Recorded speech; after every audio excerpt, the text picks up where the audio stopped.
guys, in today's video I did want to talk a little bit about my career in being a call center agent, transitioning into being a fully licensed, now a general lines personal property and casualty agent. And I do have some notes that I will go over just so I don't stay too off topic, because I'm a bit of a yapper, so I go in between a lot of times. So I wanted to make this video because I feel like there is a lot of people out there who are in the same position I was a few years ago. Just a little bit of background on just with my career and everything. Right after high school, my mom had me do a call center job. It was about 12 an hour, very high call volume. I don't think it was a good first job to go into with me being so shy. But yeah, that's what I started my career into, which once I was in that call center job, I kind of jumped around for like 4 years into different call center positions, doing offering mostly service for products, ranging from like Coach handbags, Ford vehicles, also with like playground sets for kids. So a lot of my career has been in call centers. But in the last 2 years, I've been a personal lines for a while, but now general lines property and casualty agent. I started with the service department and then I went into sales. And so I just kind of wanted to, make this video because there's a lot of people who were in my position where you feel like you're kind of like stuck in like a 9-to-5 job. And so I just want to give you what I did and what I think is a bit easier to get into if you're not sure what you want to do with your career, but you need to make more money because it's expensive to live nowadays. So first thing I want to talk about, your first job doesn't have to be your career. When I was out of high school, I didn't know what I wanted to do, and yeah, just really jumping around job to job.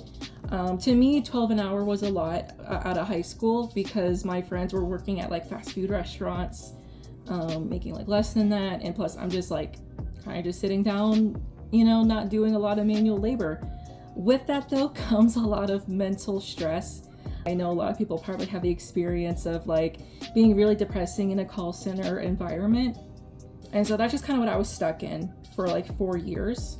And just browsing Indeed or like these job listing sites, I always found that like when I was looking for other call center jobs, because that's all I knew how to do, I'd see insurance a lot, but it was always like you have to be licensed to apply. I will say, when you do have your first job ever in your career, you get really comfortable at what you know.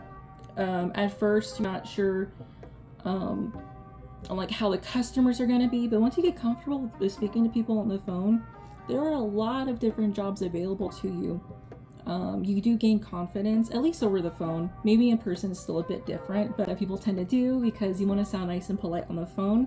So you kind of, in a call center environment, do get more of the white glove voice and way of speaking, which a lot of people who just get licensed to go straight into like an agency job don't really do. I think maybe a little too ahead of myself with that one. So this actually leads to a good point I have, is that call center experience is actually very useful.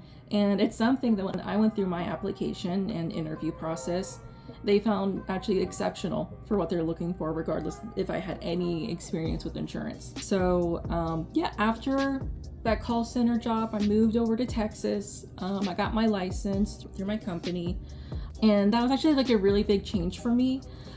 It's more strict about like what you say to customers, and the customer service was more of a white glove experience that they were looking for. You had to be really careful about how you explain things. You couldn't just casually tell somebody something if you weren't sure of the answer, because insurance job is that there's a lot of legality with it, and with insurance, people need insurance. So you have so many more customers, because basically anybody who owns a home or an auto typically more than likely is going to have insurance on their home. And I feel like we hear in the news all the time about lawsuits against insurance companies. I think there's like a big one right now in California with State Farm. So definitely what you say on the phone really matters in an insurance role. And then My third point I do want to discuss is that you don't necessarily have to be licensed.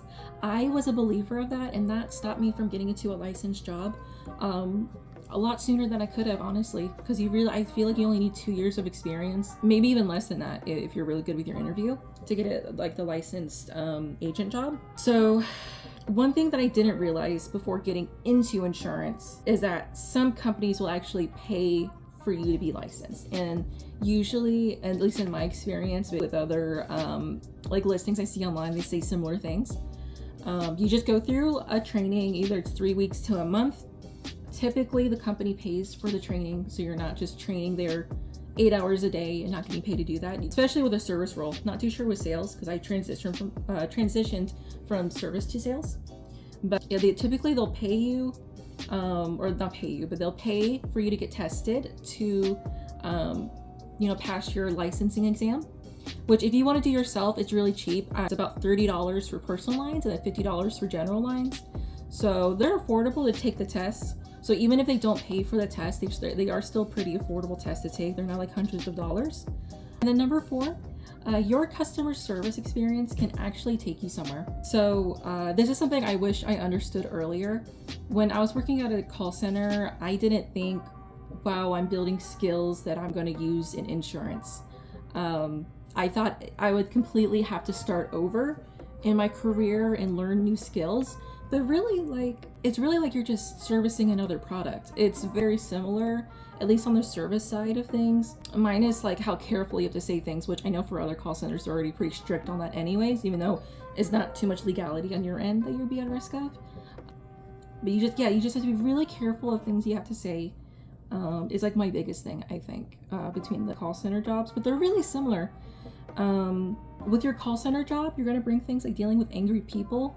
I will say a good tip for interviewing any service role in insurance, really sell it to them that you can be empathetic to the customers.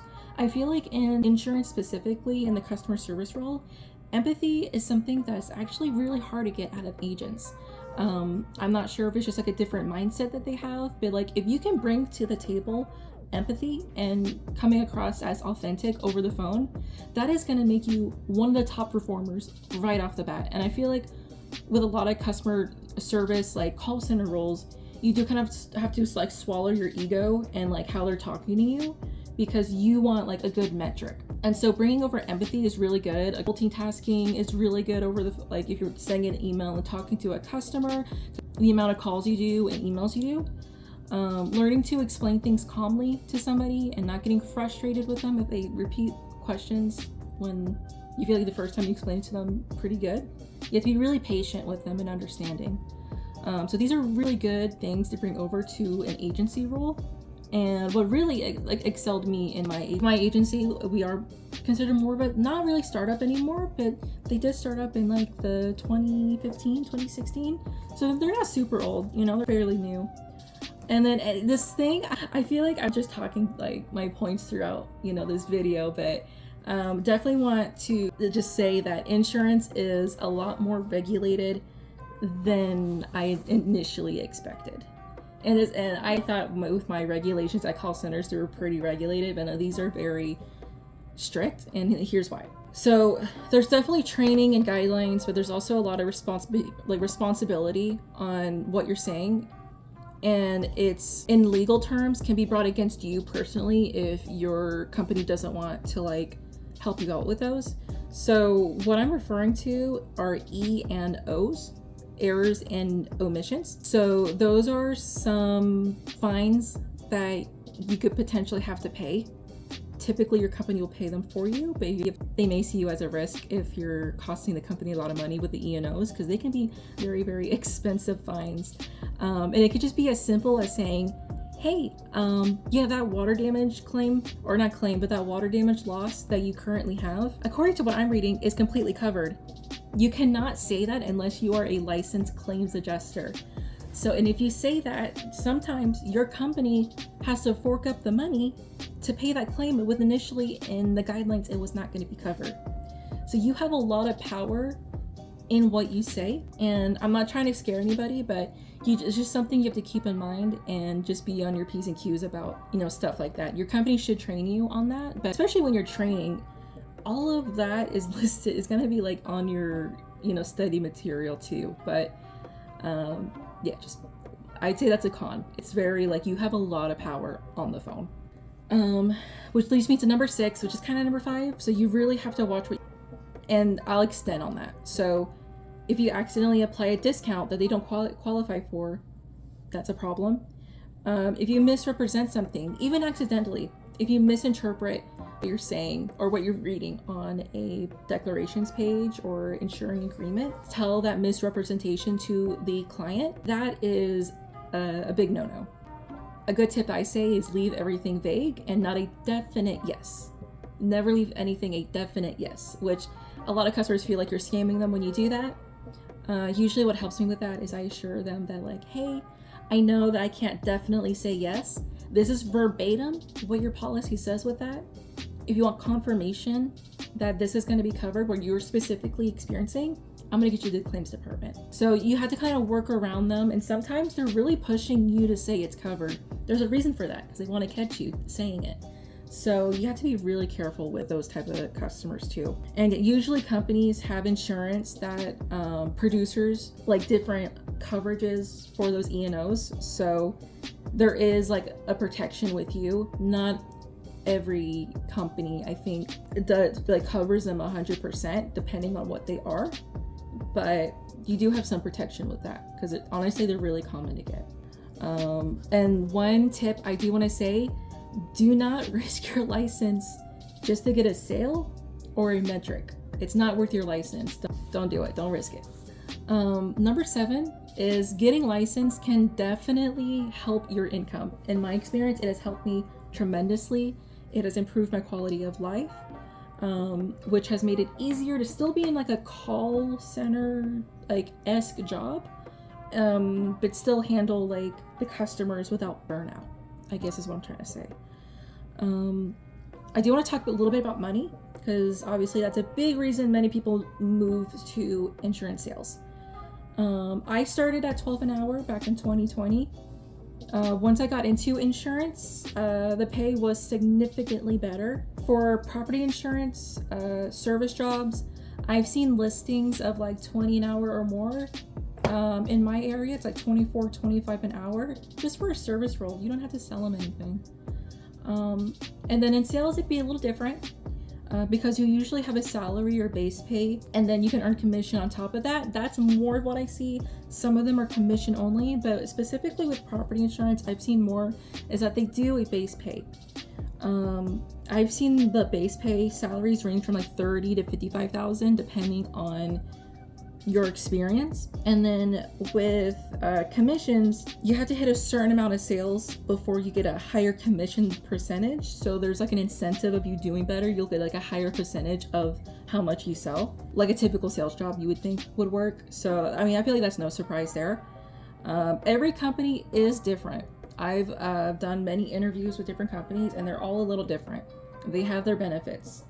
One thing that I actually didn't note down that I do want to say is a lot of times when you join especially like a smaller company, they give you stock in their company. And at least with my company, it was like something where you can like purchase stock directly from like a portal they give us access to with reoccurring investments, the longer you stay with the company. So that's like a really interesting benefit as well. And usually healthcare and benefits are either paid for from the company, so they don't take it out of your salary, or they're really affordable with good deductibles.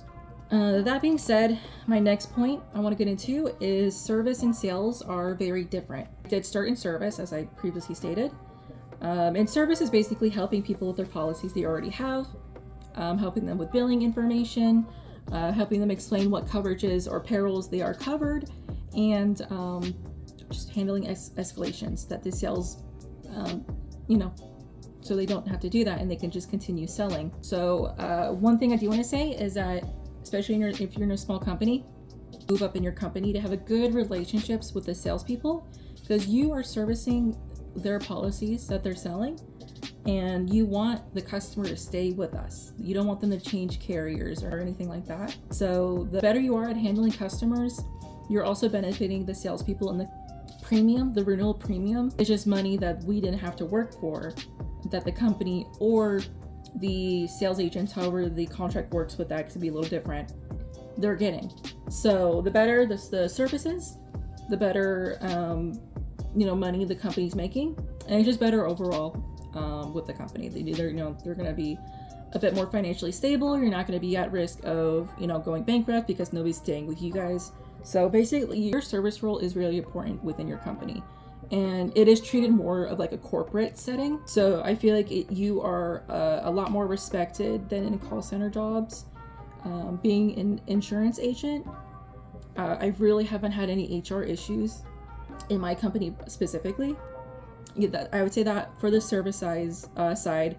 But for sales, definitely obviously more interested in getting new customers and actually selling the insurance. And those have completely different personalities, in my opinion. Just from transitioning from service to sales, how I speak to customers on the phone is different. I'm still nice. I do come at it out of more of like, I'm trying to help you like get into something that you actually need. And I'm not trying to sell you something that's like really highly priced. So I want a white glove experience for my sales position, more of like helping them. You don't have to necessarily feel that from across that way. Whatever works for you works. There's actually many different ways or sales tactics people do.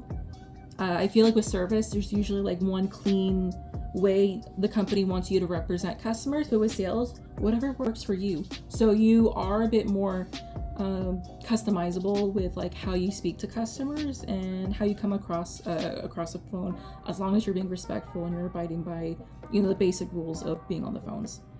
I will say not everybody is going to love being in service, not everybody's going to love being in sales, but being licensed can get you in both of these, sales and service, really easily. So if you're looking for more of a sales position, which in my experience is more money, just being licensed. You can do entry sales that way. You don't have to have sales experience, as long as you're licensed and you have the customer experience is what they're looking for if they're doing entry level. Another thing I have learned is that bigger companies aren't automatically better. When you start looking for insurance jobs, you're probably gonna think and try to apply to the companies like State Farm, Farmers, Allstate, companies like that. I've never been approved to be hired by those companies. I think they have since they are so well known, they have a lot of applicants, and so it is a bit harder to get a job with them. So it is easier to start with a smaller company, especially if it's local to you. Mine's local to me. There is something comforting about working for a huge company because they're established. But there are also smaller companies and agencies specifically you can work towards or work for. And honestly, some of the smaller companies I've seen can pay really well. And sometimes they can pay better than the big name companies. There just may be a little bit more of a risk starting with a small agency. Because I've seen some close down, or like they limit who they're hiring. That hasn't been my experience in my company when I worked there, but I had heard a few years ago they did something like that, just to kind of restart with the people they had in the company, because overall they didn't like the output that the people were doing. So with smaller or newer companies might not have the same amount of experience or infrastructure as a huge carrier. That doesn't mean that they're bad. It means that you need to do your research on a company. You need to look at reviews. You need to look at what's listed as a salary, how the commission worked, as much as you can. Of course, with smaller companies, it can be harder to see. If they're on Glassdoor, usually there's a pretty good handful of reviews there. Just really look at the reviews. If with my company, the worst thing I saw is like this guy got laid off, but he was able to keep all his equipment, and they gave him pay while he was like looking for a job. So I personally just went with that company because it just seemed like the reviews were really good. And then just the 10th thing I've learned through this whole experience is just don't convince yourself you're stuck. I know, especially when you're in a call center environment straight out of high school, it may feel that way, but 4 years seems like a long time, but really it's gonna fly by, and you're gonna gain skills and really utilize the skills that you learn and put that in your application and just always try. Especially those call center jobs, my opinion, they don't want to take care of you. So if you want to like shop around for a job every like 9 months to a year, just so you have consistent employment and so you can get those better paying jobs and slowly work your way doing that, I would recommend that. Maybe for like a year or two, and then try to get into insurance, because once you get into insurance, there's even more jobs that I haven't even attempted yet that I'm thinking about. Financial advisors that you can try to be, or you can even be like not a team lead, but you be like an analyst for like a certain department to see what we want to implement on the calls. So there's many jobs that open up to you, especially the longer you're in insurance, the more jobs open up to you, salary corporate jobs, which I feel like a lot of people would be more comfortable with than doing a 9 to 5, 12 an hour job like I was. So yeah, that's basically my story. I went from 12 an hour in a call center 2020 to getting licensed and working in property insurance. And I'm definitely not saying insurance is some magical career that's going to solve all your problems.